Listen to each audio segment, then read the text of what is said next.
अस्सलाम वालेकुम। ये है पार्ट 2 माइग्रेन के ऊपर। तो पार्ट 1 में जो हमारा सारा फोकस था कि उसकी अलामात क्या हैं और उसके ट्रिगर्स क्या हैं, उसकी कॉजेज़ क्या हैं, और पार्ट 2 का जो अब फोकस है वो है सारा मैनेजमेंट का। तो याद रखें कि माइग्रेन्स जो हैं जनरली ये क्रॉनिक कंडीशन है, यानी ऐसा नहीं कि कभी एक आध दफ़ा हो गया ख़त्म हो गया। कुछ लोगों को होता है ऐसा, लेकिन ज़्यादातर लोगों में फिर ये क्रॉनिक होता है, यानी इनको ये होता रहता है, ये एक आध दफ़ा की बात नहीं है। तो लिहाजा हम माइग्रेन को ट्रीट करते हैं जैसे कोई भी क्रॉनिक पेन कंडीशन को करते हैं। तो उसमें जो लाइफस्टाइल चेंजेस हैं बहुत ही इंपॉर्टेंट हैं। हम मेडिकेशंस के ऊपर भी आएंगे, मेडिकेशंस का अपना एक रोल है, लेकिन ये याद रखें कि माइग्रेन को अगर ट्रीट करना है तो पूरा लाइफस्टाइल चेंजेस करने होंगे। तो शुरू करें किससे? वो है आपकी फूड डायरी रखें। ये देखें कि कौन सी ऐसी चीज़ें जिसको खाने से या ना खाने से आपको माइग्रेन्स शुरू हो गया। फिर देखें कि आपका स्ट्रेस लेवल क्या है, काम पे या घर में आपकी स्लीप पूरी हो रही है कि नहीं। अगर है तो फिर आप उसके ऊपर तवज्जो दें। तो माइग्रेन का जो ट्रीटमेंट है या मैनेजमेंट है उसको 2 कैटेगरीज में हम डिवाइड कर सकते हैं। एक तो है जो उसको एक्यूट ट्रीटमेंट है और दूसरा जो उसका क्रॉनिक ट्रीटमेंट है। तो जो एक्यूट ट्रीटमेंट है, जब ज़्यादा ये बात है जब आपको एक माइग्रेन का अटैक हो रहा हो तो उस वक्त क्या करना चाहिए। तो टिपिकली बहुत से लोग सिर्फ ये कि अगर उन्होंने एक खामोश और अंधेरे कमरे में जाके लेट गए, सो गए, उससे बहुत से लोगों को सिर्फ उससे ही बहुत ही फ़र्क पड़ जाता है। दूसरी चीज़ जो मैं रेकमेंड करता हूँ अपने पेशेंट्स को, उसको एक्यूप्रेशर को। ये एक एक्यूपंक्चर की तरह होता है, लेकिन बजाय ये कि हम एक्यूपंक्चर में तो निडल्स इस्तेमाल करते हैं, एक्यूप्रेशर में आप अपना थम्स या फिंगर्स का प्रेशर इस्तेमाल करते हैं। तो मैं आपको अभी से ही बताता चलूँ कि कौन से पॉइंट्स हैं जो कि ज़्यादा इफेक्टिव हैं।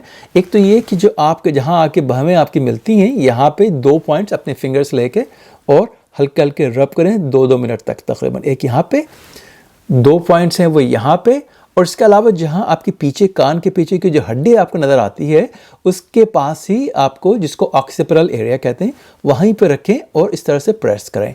आपको मैं दिखाता चलूँ, ये आपने इसी तरह, ये आपका कान के पीछे है और दोनों तरफ आपने इसको एक्यूप्रेशर देना शुरू कर दिया। एक फिंगर भी इस्तेमाल कर सकते हैं, 2 फिंगर्स भी इस्तेमाल कर सकते हैं, या अपना अंगूठा भी इस्तेमाल कर सकते हैं। 2 मिनट्स एट ए टाइम, एक कोई भी पॉइंट पे 2 मिनट एट ए टाइम। इसके अलावा जो 2 पॉइंट्स और हैं, बल्कि 4 पॉइंट्स, एक तो ये जो आपकी जो ये वेब कहते हैं इसको, मैं आपको दिखा दूं इस पे कि ये वेब है यहाँ पे जो आपके थंब और जो इंडेक्स फिंगर के दरमियान है, वो वहाँ पे एक जो पॉइंट है उसको आप प्रेस करें। इसी तरह यहाँ पे इसमें भी, तो ये 2 पॉइंट्स हैं। इसी तरह जो आपके जो करस्पॉन्डिंग पॉइंट्स हैं पैरों में, यानी आपके पैर का अंगूठा और जहाँ आपके जो ये दूसरी उसके साथ की जो उंगली है पैर की, जहाँ पे आके मिल जाते हैं ये, वहीं पे ही आपको इसको प्रेस करें। तो ये जो 2 हाथों के और 2 पैरों के पॉइंट्स हैं, हम इनको कहते हैं 4 गेट्स। तो ये 4 गेट्स पॉइंट्स हैं, वो भी आप 2-2 मिनट इस्तेमाल करें। तो तकरीबन 15 मिनट का इस्तेमाल करें एक्यूप्रेशर, तो उससे आपको 20-25-30% फ़ायदा हो जाएगा दर्द में। तो बाज़ लोगों को वही बहुत ज़्यादा अच्छा लगता है। इसके अलावा और कौन सा तरीका इसको एक्यूट माइग्रेन्स को, कोई सा भी जो पेन किलर है, टाइलेनॉल ले ली या एडविल है, आइबुप्रोफेन, वो आप ले सकते हैं। इसके अलावा एक मेडिकेशन की कैटेगरी है जो कहते हैं ट्रिप्टैन्स। वो जैसे इसमें इमिट्रैक्स है या मैक्साल्ट है, वो हम इसमें स्लाइड में डाल देंगे ताकि उसका जो भी जेनेरिक नाम है वो भी आपको नज़र आ जाएंगे। उसका एक ख़ास तरीका होता है, वो आप बग़ैर डॉक्टर के मशवरे के इस्तेमाल नहीं करें। उसमें ख़ासतौर पर एहतियात भी करनी होती है, जिनको अगर हार्ट की बीमारी है या ब्लड प्रेशर की या अगर प्रेग्नेंट है तो उसमें इस्तेमाल नहीं करना चाहिए। एक जो मैं एहतियात है वो सबको बहुत अपने सारे पेशेंट्स को बताता हूँ। एक तो ये कि जो भी ये एक्यूट मैनेजमेंट है ना दवाओं के साथ, चाहे वो टाइलेनॉल हो या आपकी जो भी ट्रिप्टैन्स जो मैंने बताई थी या आइबुप्रोफेन है, जो भी है, ये आप बहुत ज़्यादा उसको फ्रिक्वेंटली इस्तेमाल नहीं करें। वो क्यों कि आप अगर करेंगे तो उसके बाद जो आपका रीबाउंड हेडेक हो सकता है। इसको हम पहले कहा करते थे रीबाउंड हेडेक्स, अब हम इसको कहते हैं medication over use headache, MOH, medication over use headache. उसकी जो कट ऑफ है वो ये कि आपने अगर हफ्ते में 2 दफ़ा से ज़्यादा इस्तेमाल किए हैं या 2 दिन से ज़्यादा इस्तेमाल किए हैं, तो फिर आप रिस्क कर रहे हैं कि ये आपके जो हेड माइग्रेन्स हैं, इंटरमिटेंट हैं कि इधर उधर हो रहे हैं, वो आपको डेली माइग्रेन्स भी हो सकते हैं, वो आपको फिर रिबाउंड हो सकता है। ये तो मेडिकेशन थी जो एक्यूट मैनेजमेंट थी, जिसको एबॉर्टिव मेडिकेशन भी कहते हैं। अच्छा, ट्रिप्टान्स के बारे में एक चीज़ मैं और बताता चलूँ, जैसे इमिट्रैक्स या मैक्साल टाइप की जो मेडिकेशंस हैं, कि इसमें इसको जितना ज़्यादा जल्दी इस्तेमाल करें उतने उसके फ़ायदे हैं। यानी अगर आपने विदिन 2 से 4 घंटे इस्तेमाल किया तब तो ये इसके फ़ायदे होते हैं। आपने बहुत ज़्यादा इंतज़ार कर लिया, लेट्स से कि आपको माइग्रेन हो रहा है 12, 14, 18 घंटे से, फिर आपने कहा चलो ले लूँ, उसमें इतने इफेक्टिव नहीं है। ऑन दी अदर हैंड, लेकिन उसमें आपने बहुत जल्दी जल्दी लेना शुरू कर दिया तो उसके भी ज़रा नुकसान आते हैं। तो इसलिए जो उसको आपको देखना होगा कि स्वीट स्पॉट क्या है, कब लेना चाहिए। और जिन लोगों को ज़्यादा क्रॉनिक माइग्रेन्स हैं वो फिर उनको जिसको कहते हैं ट्रायल एंड एरर के बाद पता चल जाता है, तो ये फिर तो इसको कस्टमाइज़ करना होता है बाज़ दफ़ा, इसलिए डॉक्टर के साथ मशवरा करना बहुत ज़रूरी है। अच्छा, अब आप देखें कि इसकी जो क्रॉनिक थेरेपी या जिसको कहते हैं प्रिवेंटिव थेरेपी क्या है, तो ये उन लोगों के लिए है जिनको बहुत माइग्रेन्स होते हैं। चलो, जिसको अगर महीने में एक दफ़ा माइग्रेन हो गया, ठीक है, या 2 महीने में एक दफ़ा हो गया, तो जो हमने अभी सारी चीज़ें बताई थी कि टायरनॉल ले ली, एडविल, आइबुप्रोफेन ले ली, या कोई सा ट्रिप्टान ले ली, ठीक है, ये आपसे सही हो गया, वेल एंड गुड। लेकिन अगर जिसको हर हफ्ते हो रहा हो क्रॉनिक माइग्रेन्स की जो डेफिनेशन है, ख़ासतौर पर जिसको कहते हैं क्रॉनिक डेली माइग्रेन, उसकी डेफिनेशन है कि आपको महीने में 15 दिन माइग्रेन हो रहा हो। तो क्रॉनिक डेली माइग्रेन्स का ये मतलब नहीं है कि हमेशा आपको माइग्रेन रोज़ाना हो, लेकिन ये अगर महीने में 15 दिन है तो उसको कहते हैं क्रॉनिक डेली माइग्रेन्स। उसमें फिर ये कि आपको ज़रूरी है कि जो आपकी प्रिवेंटिव थेरेपी है वो लें। तो चाहे आपको जिस दिन माइग्रेन नहीं भी हो रहा तो वो लेना होगा। इसलिए उसका आइडिया ये है कि जो आपकी जो इंटेंसिटी है या फ्रीक्वेंसी है उसको कम किया जाए। तो ये ज़रूरी नहीं है कि आपको क्रॉनिक डेली माइग्रेन हो जब भी इसको प्रिवेंटिव थेरेपी शुरू करें। और कहाँ हम इसको और किस सूरत में इस्तेमाल करते हैं, उसमें यह कि ठीक है, माइग्रेन्स तो हो रहे हैं आपको महीने में सिर्फ 4 दिन, ठीक है, या 5 दिन, लेकिन बहुत ही इंटेंसिटी है। जब आपको जिस दिन हुआ तो आप सारा दिन बिस्तर में पड़े रहे, ठीक है, वो आपके सारा दिन बर्बाद गया, आपको कॉल इन पड़ा, सिक कॉल करना पड़े, काम पे नहीं गए और बड़ी परेशानी हो गई, ठीक है। तो अगर बहुत ज़्यादा इंटेंस भी हो तो ज़रूरी नहीं कि 15 दिन का ही हो। तो अगर जिनको आपको जैसे महीने में 6 या 7 दिन भी है लेकिन बहुत ही शदीद दर्द होता हो माइग्रेन का, तो उसमें भी हम देखते हैं कि इसको क्रॉनिक थेरेपी देना चाहिए, प्रिवेंटिव थेरेपी। तो प्रिवेंटिव जो थेरेपी है वो क्या है, इसमें जो भी नॉन मेडिकेशन जो हमने बताई थी वो बहुत ज़रूरी हैं, वो लाजमी हैं बल्कि। तो मेडिकेशंस कौन सी हैं, उसमें मेडिकेशन में बहुत सारी डिफरेंट कैटेगरीज हैं। तो पहली कैटेगरी जो है, जो टाइम टेस्टेड है, जो सालों साल से हम इस्तेमाल कर रहे हैं, वो बेटा ब्लॉकर्स कहलाती है, जिसको इंडिराल या प्रोप्रानोल के नाम से आती है। ये इफेक्टिव है।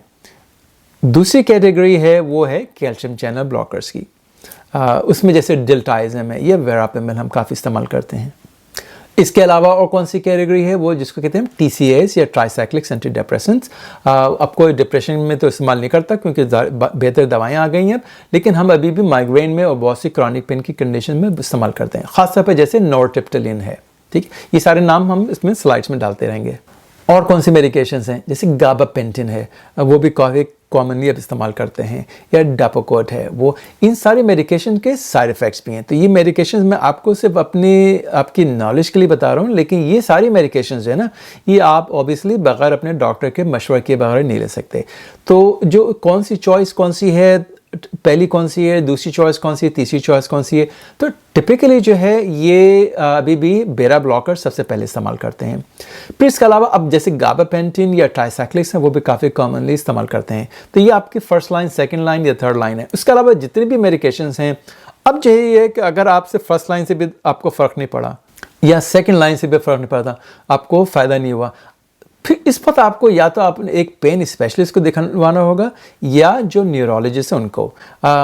मेरा मशवरा ये है कि जनरली जो आपके जो क्रॉनिक पेन स्पेशलिस्ट हैं उनको दिखाएं, इसलिए कि वो सिर्फ मेडिकेशंस के अलावा और जितनी भी चीज़ें हैं, लाइफस्टाइल चेंजेस हैं, रिलैक्सेशन है, कॉग्निटिव बिहेवियरल थेरेपी है, उसमें आपको मदद दे सकते हैं, एक्यूप्रेशर में, एक्यूपंक्चर वगैरह में। क्योंकि क्रॉनिक पेन प्रोग्राम अगर आपके पास अच्छा प्रोग्राम आसपास है, उसमें आपको हर किस्म के आपको डिसिप्लिन्स नज़र आएंगे। उसमें फिजिशियंस भी होंगे, फिजिकल थेरेपिस्ट भी होंगे, फार्मासिस्ट भी हो सकते हों, और जो साइकोलॉजिस्ट हैं वो भी हैं, ताकि क्योंकि जो पेन है, क्रॉनिक पेन, वो आपके जो स्ट्रेस लेवल पे भी दोनों का बहुत ही कनेक्शन है। यानी आपके जो क्रॉनिक पेन है वो आपको और ज़्यादा स्ट्रेस में लाता है, फिर स्ट्रेस जो है वो आपको और ज़्यादा पेन में करता है। तो ये आपका ये कि ये विशियस साइकिल बन जाता है। तो बजाय ये हम देखें कि इसको ट्रीट करें या इस चीज़ को ट्रीट करें, हम जो है उसको होलिस्टिक अप्रोच लेते हैं हर चीज़ को देखने के बाद, ताकि ये हम उसको सिर्फ आपकी बॉडी जो है वो कंपोनेंट्स में नहीं बनी है कि आपने सिर्फ इस पार्ट को ट्रीट कर लिया, इस पार्ट को ट्रीट कर लिया। जब आपकी क्रॉनिक पेन कंडीशन है जैसे माइग्रेन है जो आपके डेली लाइफ को अफेक्ट कर रहा है, उसमें आपको पूरे एक होलिस्टिक अप्रोच लेना होगी। अच्छा, अभी देखिए कौन से अर्ब्स हैं जो इसमें इफेक्टिव हैं। तो इसमें 2 का मैं आप या 3 का बल्कि नाम लूँगा अर्ब्स या जो कि ओवर द काउंटर ले सकते हैं। एक तो जैसे है जिसको कहते हैं बरबर, वो भी इसमें फ़ायदेमंद है माइग्रेन की प्रिवेंशन में। दूसरा है मैग्नीशियम ऑक्साइड या मैग्नीशियम। तो मैग्नीशियम ये एक्यूट पेन में भी इस्तेमाल करते हैं, लेकिन उसकी हाई डोज है। जैसे हमने 2 ग्राम ले ली, चाहे वो टैबलेट फॉर्म भी ले ली, अगर कोई इमरजेंसी रूम में तो उसको IV भी दे सकते हैं। लेकिन मैग्नीशियम लो डोज में जैसे 400 मिलीग्राम एवरी डे अगर आप लेते हैं तो वो माइग्रेन की प्रिवेंशन में भी मुफीद है। इसके अलावा बहुत से लोग विटामिन B6 या जो पायरिडॉक्सिन है वो भी इस्तेमाल करते हैं, वो भी काफ़ी हद तक मुफीद है। अच्छा, अब आपने देखा कि ये आपने दवाएं भी इस्तेमाल की हैं, आपने रिलैक्सेशन टेक्निक्स भी इस्तेमाल की हैं, एक्यूप्रेशर भी कर लिया, एक्यूपंक्चर भी है, अभी भी दर्द है। फिर अब हम आते हैं कि वो जिसको कहते हैं इंजेक्शन थेरेपी या प्रोसीजरल मैनेजमेंट। तो वो कौन कौन सी चीज़ें हैं? तो जिनको डेली माइग्रेन्स होते हैं, अगेन डेली माइग्रेन का ये मकसद नहीं कि वो हमें रोज़ाना हो, लेकिन अगर आपको महीने में 15 दिन है तो बोटॉक्स इंजेक्शन जो बहुत इफ़ेक्टिव हैं। तो वो आपको यूजली कोई न्यूरोलॉजिस्ट देते हैं, बास कुछ आपके जो प्राइमरी केयर फिजिशियंस हैं वो भी अगर उनकी ट्रेनिंग है वो दे सकते हैं, या जो पेन स्पेशलिस्ट है। और टिपिकली ये होता है कि आपको हर 3 महीने के बाद लेना होता है, उससे पहले नहीं ले सकते, क्योंकि फिर उसके अंदर टॉक्सिन जो होते हैं, एंटीबॉडीज होती हैं, वो न्यूट्रलाइज हो जाती हैं। और दूसरा क्या है, उसको हम कहते हैं नर्व ब्लॉक। तो जिसको जैसे कि ज़्यादातर फ्रंट में अगर माइग्रेन होता है कि उनका सारा जो दर्द है वो यहीं पे फोकस है। कुछ लोगों को होता है जो उनको पीछे की तरफ ज़्यादा फोकस होता है, तो उसी हिसाब से उनको नर्व ब्लॉक देते हैं। एक होता है जिसको कहते हैं फ्रंटल नर्व ब्लॉक। तो वो जो नर्व है इसका नाम है फ्रंटल नर्व। उसमें स्टेरॉइड और जो लाइडोकेन है या कोई और दूसरा लोकल एनेस्थेटिक वो इंजेक्ट करते हैं। इसी तरह पीछे एक नर्व, उसका नाम है ऑक्सीपिटल नर्व, जो हड्डी है पीछे कान की, उसको कहते हैं ऑक्सीपिटल बोन। उसी के साथ ही में नर्व्स होती हैं, उनको कहते हैं ऑक्सीपिटल नर्व्स। तो ऑक्सीपिटल नर्व ब्लॉक है वो भी माइग्रेन की प्रिवेंशन में मुफीद है। तो ये जितनी मेडिकेशंस हैं, या बोटॉक्स है, या ये जो ऑक्सीपिटल नर्व ब्लॉक है, या फ्रंटल नर्व ब्लॉक है, ये आपको माइग्रेन्स को ख़त्म नहीं करता है जनरली स्पीकिंग। तो जो हमारा एम है, ये एक बहुत ही इंपॉर्टेंट पॉइंट है, मैं अपने सारे पेशेंट्स के भी बताता हूँ कि देखें क्रॉनिक पेन जो है ये बहुत डिफरेंट है। क्रॉनिक पेन में जो हमारा गोल है वो क्योर नहीं है। ऐसा नहीं कि आपका माइग्रेन जो है वो क्योर हो जाएगा, ख़त्म ही हो गया, अब होगा ही नहीं कभी। जो गोल है ये कि आपका 50% पेन अगर कम हो गया और आप आपकी जो डेली लाइफ है उसमें आप इंगेज हो गए दोबारा बजाय इंटरफेरेंस के, वो गोल है। तो अगर कोई भी हमें किसी मेडिकेशन से या इंजेक्शन से, जैसे बोटॉक्स है, 50% रिलीफ मिल जाती है, या इंटेंसिटी में या फ्रीक्वेंसी में, तो हमारे लिए ये बहुत ही, जो कहते हैं, ये हमारा गोल्ड स्टैंडर्ड है। इससे ज़्यादा हो गया वेल एंड गुड। लेकिन जस्ट रियलिस्टिकली हम उसको अपने सारे पेशेंट्स को ये बताते हैं कि आप मिरेकल इसको उम्मीद नहीं करें कि मिरेकलसली ख़त्म हो गया वेल एंड गुड। अच्छा भाई, देखेंगे टेस्टिंग, हमने कहा था कि इसका कोई टेस्ट नहीं है माइग्रेन का, लेकिन बाज़ दफ़ा ऐसा होता है कि अगर माइग्रेन के साथ आपको कुछ और दूसरे सिम्टम्स हैं तो उसमें तो ऑब्वियसली उसको आपको नंबर 1 तो इमरजेंसी रूम जाना होगा, आप साथ में आपको कुछ टेस्टिंग भी होगी। टिपिकली CT स्कैन या MRI भी कराना होता है। जैसे कि अगर किसी को जिसको कहते हैं न्यूरोलॉजिकल सिम्टम्स या डेफिसिट्स हैं, कि जैसे किसी को अचानक जैसे माइग्रेन भी हुआ लेकिन उसको नज़र कमाना ख़त्म हो गया, या उसको ज़बान में लुकनत हो गई, या हाथों में उसके वीकनेस वगैरह शुरू हो गई, ये अगर न्यूरोलॉजिकल सिम्टम्स एंड साइंस हैं तो ये मेडिकल इमरजेंसी है, तो आपको इमरजेंसी रूम जाके दिखाना होगा। अच्छा, अभी देखें कि माइग्रेन की टेस्टिंग क्या है। ठीक है, हमने आपसे पहले जिक्र किया था कि माइग्रेन का कोई टेस्ट नहीं है, ठीक है, लेकिन कुछ ऐसी कंडीशंस हैं जिसमें आपको टेस्टिंग की ज़रूरत होती है, ताकि आप ये रूल आउट कर रहे होते हैं कि कोई दूसरी कंडीशन तो नहीं है। ये भी लेकिन हो सकता है कि कुछ माइग्रेन्स को कहते हैं कॉम्प्लिकेटेड माइग्रेन। उसमें ये होता है कि माइग्रेन भी है और कुछ नर्वस सिस्टम के दूसरे जो सिम्टम्स मैंने बताएं वो भी हैं, लेकिन वो है डायग्नोसिस ऑफ एक्सक्लूजन। वो सब चीज़ें जब हमने रूल आउट कर दी हैं कि आपने CT स्कैन करा लिया, MRI करा लिया, अगर स्पाइनल टैप है वो भी सब चीज़ें कर ली, इसमें नज़र कुछ नहीं आया, फिर जब आप कह सकते हैं हाँ ठीक है ये है माइग्रेन। लेकिन उस वक्त तक आपको न्यूरोलॉजिस्ट को दिखाना लाजमी है। तो ये ऐसी कंडीशन ऐसी नहीं है कि आप घर में बैठ के डिसाइड करें, या इवन आपका जो प्राइमरी केयर फिजिशियंस हैं वो उनसे सिर्फ डिस्कस कर लें। ये सारी चीज़ें जो हैं ये मेडिकल इमरजेंसीज हैं, आपको न्यूरोलॉजिस्ट को ज़रूर दिखाना होगा।